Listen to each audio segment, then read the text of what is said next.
কি পেয়ে গেছে সামেন বাউরি? দুর্গাপুরে তৃণমূল নেতার বাড়িতে ভাঙচুরের অভিযোগ, পুলিশের ভূমিকা নিয়ে ক্ষোভ।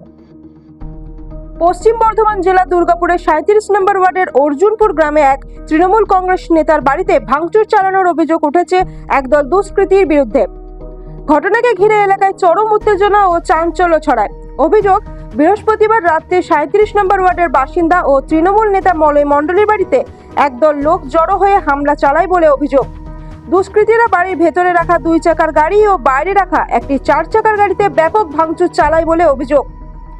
আচমকা এই হামলায় বাড়ির শিশু থেকে শুরু করে বৃদ্ধা সকলে আতঙ্কিত হয়ে পড়েন। ঘটনার পর মলয় মণ্ডল পুলিশের ভূমিকা নিয়ে ক্ষোভ উগড়ে দেন। তার অভিযোগ, ঘটনার সময় একাধিকবার থানায় ফোন করা হলেও পুলিশ ঘটনাস্থলে আসেনি। পরে দোষীদের বিরুদ্ধে পূর্বেও বহুবার ডিটিপিএস থানায় লিখিত অভিযোগ দায়ের করা হলেও পুলিশ কোনো কার্যকর ব্যবস্থা নিচ্ছে না বলে দাবি করেন তিনি।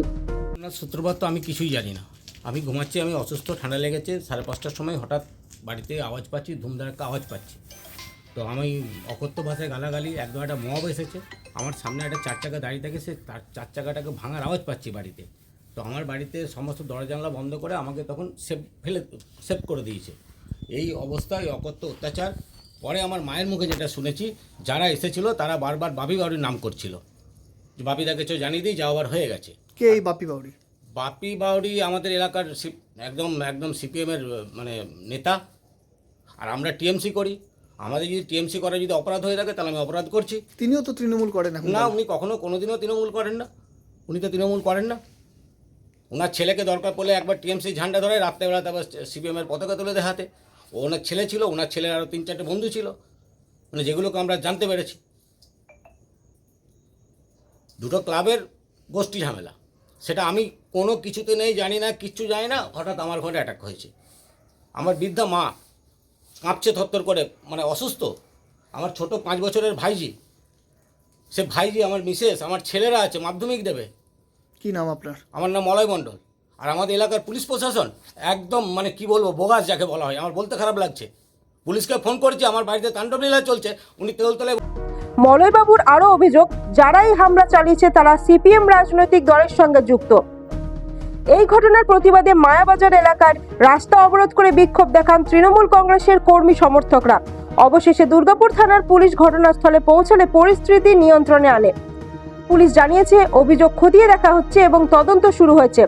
বিজেপির তরফ থেকে মুখপাত্র সুমন্ত মণ্ডলের অভিযোগ, তৃণমূলের গোষ্ঠীদ্বন্দ্বের কারণেই এই ঘটনা। দেখুন, এখানে বিজেপির কিছু বলার নেই। এটা সম্পূর্ণভাবে তৃণমূলের গোষ্ঠীদ্বন্দ্বের ফল। এবং ডিবিসিতে যে 8,000 কোটি টাকার একটা বড় প্রজেক্ট আসছে, এবং সেখানে এলাকা দখলের বিষয় নিয়ে লড়াই। কিন্তু আমরা মনে করি তৃণমূলের এই গোষ্ঠীদ্বন্দ্বের জন্য সাধারণ মানুষ যে অসুবিধার মধ্যে পড়েছে, এবং কোথাও না কোথাও সাধারণ মানুষের সুখ স্বাচ্ছন্দ্য সব বিঘ্নিত হচ্ছে, তার মুখ্য মূলে রয়েছে তৃণমূল। এবং এর সম্পূর্ণ দায় তৃণমূলকেই নিতে হবে। যদি এরপরে এলাকায় কোনো অঘটন ঘটে, তার দায় সম্পূর্ণভাবে তৃণমূলের ঘাড়েই যাবে। এবং প্রশাসনকে আমরা অনুরোধ করব, নীরব দর্শকের ভূমিকায় না থেকে এর বিরুদ্ধে কড়া পদক্ষেপ নেওয়া উচিত। তা না হলে সাধারণ মানুষের যে শান্তি এবং নিরাপত্তা রয়েছে, সেটা বিঘ্নিত হচ্ছে এবং সাধারণ মানুষ অতিষ্ঠ হয়ে পড়েছে। ধন্যবাদ।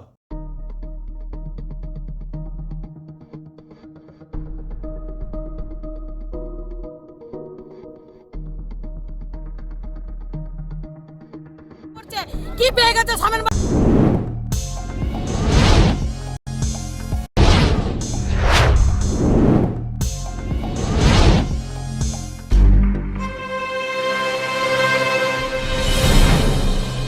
জেলার সমস্যা হোক বা খুশির খবর, শহরের হাহাকার থেকে আপনার ব্যথা, জেলার গর্ব হোক কিংবা জেলার মেধা, গ্রামের অজানা গলি থেকে শহরের ব্যস্ত এলাকা, সব জায়গার খবরের ওপর রয়েছে নিউজ আই 24 ডিজিটালের নজর।